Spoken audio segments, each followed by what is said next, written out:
Hindi na about paraphrasing mga mayang. So, idang i-paraphrase ang text nga ang giatag. Ngayon siya.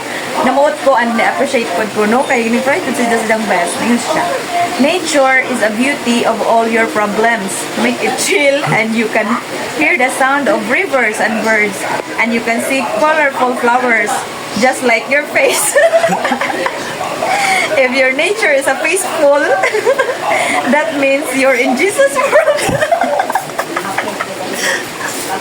And you can see more of all threes. Nature is reminder that you can balance your life on earth.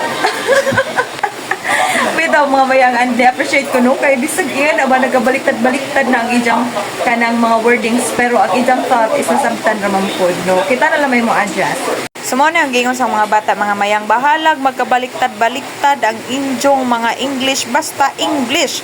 So kinahanglan nga i-try ninyo inyong best kaysa sa manundog mo or magsundog-sundog mo ng mga AI. No, kay dili mo ma-practice ingana. So samtang sa Jupa grade 7 pa, kinahanglan na nga mag-practice. Bahalag pa nga baliktad basta kay mo try. I-appreciate ko sa ijang output no, kay kana bang ding try gud siya sa ijang best. So, maugad dito mga langga. Congratulations. I'm so happy about your output.